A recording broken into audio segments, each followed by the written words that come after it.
साथियों, अगर देश को आगे बढ़ाना है ना, तो देश के खिलाफ करी गई एक भी बेइज्जती, चाहे हमारे टॉप लीडर्स की बेइज्जती हो, किसी भी तरीके से भारतीय लोगों को भी उसी तरह से आवाज उठानी पड़ेगी जिस तरीके से इस पूरी दुनिया के लोग उठाते हैं ना जब उनके देश में बात आती है।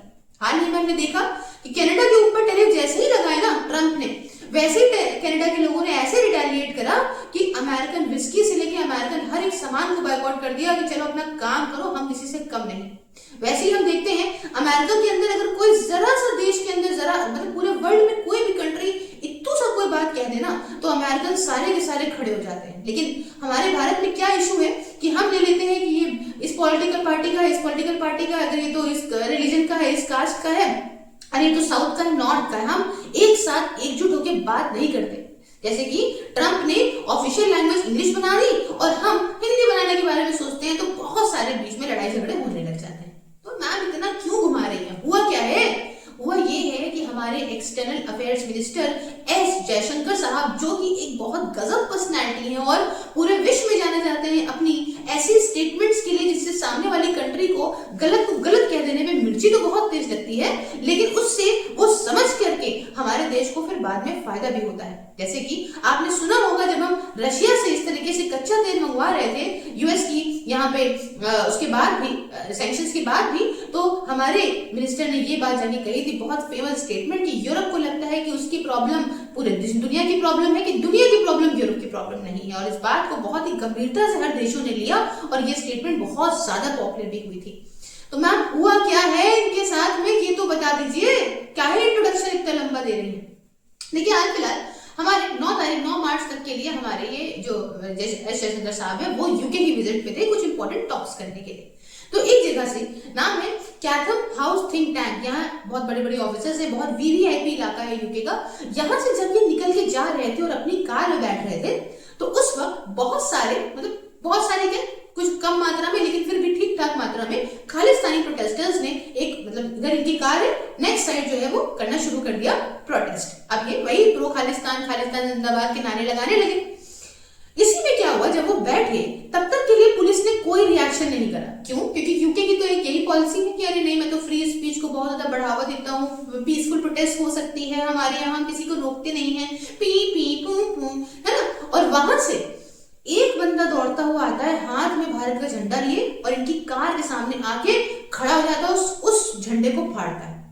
तब यहाँ इनकी पुलिस देखती है कि ओहो अच्छा ये हो गया, अब बेइज्जती ना हो जाए कि कुछ करे ही नहीं, इसलिए पकड़ के जबरदस्ती इसको फिर हटाया जाता है, समझाया जाता है तुमने ऐसा क्यों किया। अब पहली चीज तो इन खालिस्तानियों को ही नहीं समझ में आता। तुम अगर कनाडा और यूके में बैठ के खालिस्तान कर रहे हो तो वही ले लो ना भाई। तुम लोग हमारे यहाँ के पंजाबी को कोई दिक्कत नहीं है, लेकिन तुम दिमाग में कूड़े डालना बंद करो। तुमको चाहिए तुम उनका एक हिस्सा ले लो, वहां बनाओ, खालिस्तान बनाओ, पाकिस्तान बनाओ, किससे क्या लेना देना है। हमारे देश के टुकड़े करने में क्यों तुले हो? संभाल पाओगे? दुनिया के हर देश यहाँ खुद ही जूझ रहे हैं और तुम संभाल लोगे? खैर ये तो एक अलग गुस्सा है, उसको छोड़ दीजिए। I have number of Punjabi friend and they are so good. उनको कोई दिमाग में कूड़ा करकट नहीं, पता नहीं ये लोग कहाँ से आ गए। खैर जो भी।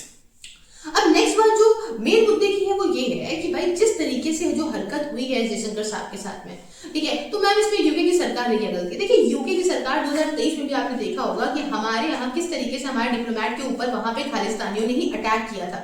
इसके लिए हमने बहुत ज्यादा अवेयरनेस किया था और इस बात पे उन्होंने कहा हाँ चलिए ठीक है, गलती है जो भी है। अब यहाँ पे तुरंत मिनिस्ट्री की तरफ से, हमारी एक्सटर्नल मिनिस्ट्री की तरफ से तुरंत ही यहाँ पे स्टेटमेंट निकली कि बहुत गलत बिहेवियर, इस तरीके से नहीं होना चाहिए। अगर सपोज करिए ऐसे ही कहीं अमेरिका से कोई बंदा आया होता, वहां के कोई मिनिस्टर आए होते, फॉरेन मिनिस्टर आए होते और उनके साथ अगर ये हुआ होता तो अमेरिका का हर एक नागरिक ट्वीट कर रहा होता, वहां की सरकार ने लथेड़ दिया होता इनको उठा के। लेकिन हमारे यहाँ के लोग इतना नहीं समझते हैं, इतना नहीं कहते हैं कि हो गया होगा, ये हो गया होगा नहीं है। भारत एक राइजिंग पावर है, इस तरीके से बिहेवियर होना, एक बहुत स्ट्रिक्ट जो है वहां पे जो है वो ना होना कि भाई पुलिसों ने बहुत स्ट्रिक्ट तरीके से रोक नहीं लगाई प्रोटेस्टर के ऊपर, this is a very bad behaviour and not a safe thing कि हमारा कोई भी मिनिस्टर इतने बड़े औहदे का वहां जाए। तो इसके बारे में मैम यूके ने क्या कहा? यूके ने इस बात को कंडेम करा, कहा कि हम देखिए वैसे तो पीसफुल प्रोटेस्ट को अलाउ करते हैं कि ठीक है आप पीसफुल तरीके से प्रोटेस्ट करिए, अपनी बात करिए, वो तो हम भी अलाउ करते हैं, लेकिन इस तरीके से किसी को धमकाना, डराना, ये जान मान का नुकसान पहुंचाना ये हम अलाउ नहीं करते हैं। चलो ये तो इन्होंने अपनी बात कह दी, तो वो एक अलग की चीज है। देखिए यहाँ पे मामला ये नहीं है, वहां पे मामला ये है कि यूके अभी भी भारत को इतना सीरियसली नहीं ले रहा है। आपने देखा, चाहे ट्रम्प जो भी कर रहा हो पूरी दुनिया के साथ में, लेकिन भारत के साथ में वो बहुत ज्यादा शांत है, कंपैरेटिवली बहुत लाइट है। और जिस तरीके से यूके की सरकार लेती है ना इसको हल्के में हमारे भारत को, तो ये नहीं लेना चाहिए, क्योंकि जिस हिसाब से माहौल बन रहा है, कहीं ऐसा ना हो यूएस जो है ऑलरेडी यूके के अगेंस्ट हो गया है, यूरोप के अगेंस्ट हो गया है, कोई एक बड़ी कंट्री का आप इस तरीके से करोगे तो आपका कोई बहुत अच्छा नहीं हो जाएगा। अब बहुत सारे लोग ये कहने लग जाएंगे कि अरे हम कौन सा बहुत महान है। यही आपकी प्रॉब्लम है कि आपको ये लगता है कि आप महान नहीं है। जब आपको ये लग जाएगा कि हम महान नहीं है, वो महान है सिवाय गोरी चमड़ी देख के, तो ही आपको लगेगा। मन के हारे हार है, मन के जीते जीत है। आप मेहनत करिए, आप भी महान हो जाएंगे। कहाँ वो 20-30 करोड़ पॉपुलेशन के लोग इतना उछलते हैं, कहाँ 140 में अपने आप को समझते हैं कि हम बहुत बुरे हैं, बेकार है। खैर, ये बात आपको कैसी लगी, आप मुझे कमेंट में बताइए। और ऐसा नहीं होना चाहिए था, ये बात आपको समझनी चाहिए थी, ये बात भी आप कमेंट में बताइएगा। बाकी आप मेरी वर्चुअल लाइब्रेरी को ज्वाइन कर सकते हैं मात्र 99 रुपीज पर मंथ में। इसके रिगार्डिंग मुझसे कांटेक्ट कर सकते हैं 9919785532 और व्हाट्सएप पे और टेलीग्राम पे @SIFISSales। इसके अलावा आप सभी सोशल मीडिया प्लेटफॉर्म पे मुझे फॉलो कर सकते हैं, सभी के लिंक आप डिस्क्रिप्शन बॉक्स में पा जाओगे। मिलती हूँ नेक्स्ट वीडियो में किसी नए टॉपिक के साथ। जय हिंद, जय भारत।